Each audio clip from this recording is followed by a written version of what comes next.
Okay, so for question 14, we have got a histogram, which starts off okay, but then it does get quite tricky, this one, which I imagine would mean it'd be more towards the end of a paper realistically.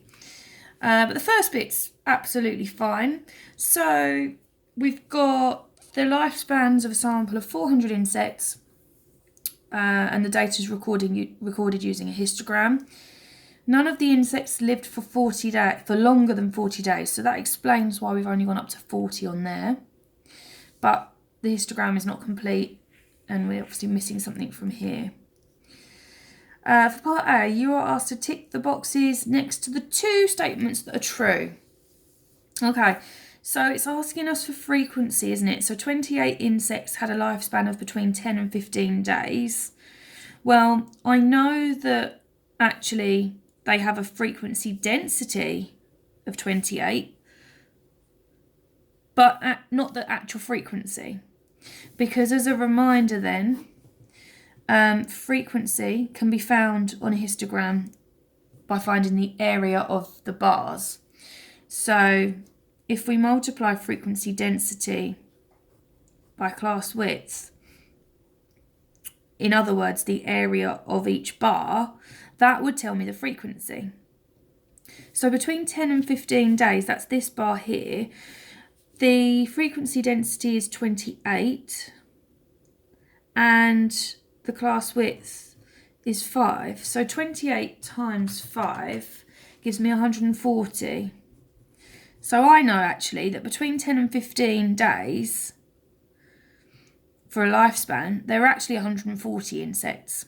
So the first one's not true. Second one then, it says 70 insects had a lifespan of less than 10 days. Well, less than 10 is this bar here.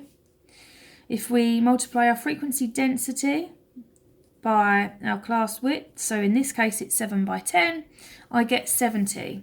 So I know that one's true. I agree with that one. Option 3, it says twice as many insects had a lifespan of between 10 and 15 days as 15 to 20. So let's work out 15 to 20 then. So the frequency density is 14, the width is 5, 14 times 5 is 70. So if I reread that third statement, it says twice as many insects had a lifespan of between 10 to 15 days, which is 140, as those that had a lifespan between 15 and 20, which was 70. So yes, that's true. Now I should then check the fourth one in an exam to make sure that I've not messed up. But for the purpose of this, I'm confident I found the correct two. So I can move on. Question 14b, it asks us to complete the histogram. Okay, now it's got some more information here that's useful for us. It says that there were twice as many insects that had a lifespan of over 25 days. So on my graph, that's anything above 25, so anything to the right of 25.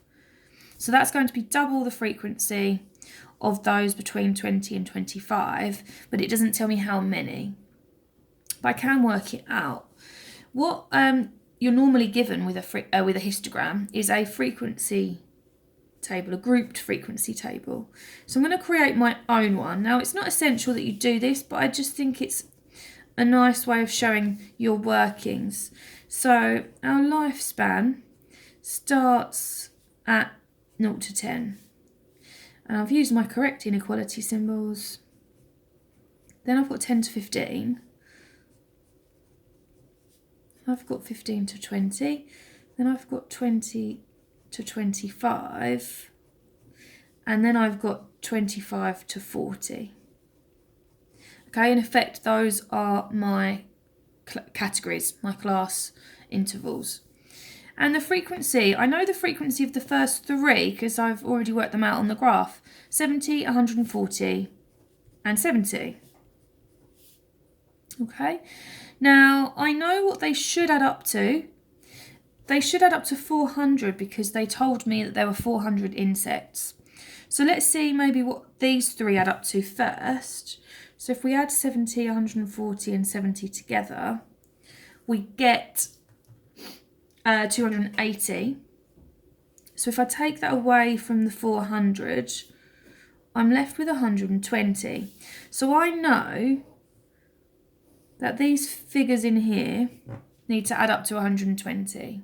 So these two missing values are going to have to add up to 120.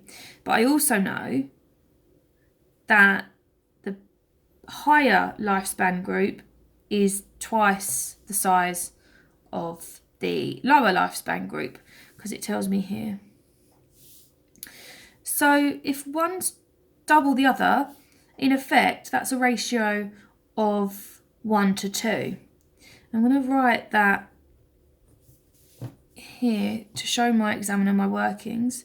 So 20 to 25 and 25 to 40 is in the ratio of 1 to 2. The higher lifespan group was double the lower lifespan group. Okay, now because we know that they have to add up to 120, in order for that to happen, I could multiply both by 40, because then 40 plus 80 makes 120. So I could fill those in. So that's a 40 and that's an 80. Now they add up to the right number and we know the missing values. We could plot those then. So between 20 and 25, our frequency is 40. But that doesn't mean we plot 40 on here, does it? Because we've already discussed that frequency density is our scale, which we don't know yet. So maybe let's work that out. So frequency density, if I go back to that triangle from before, I can work out frequency density by dividing frequency by class width. So frequency is 40.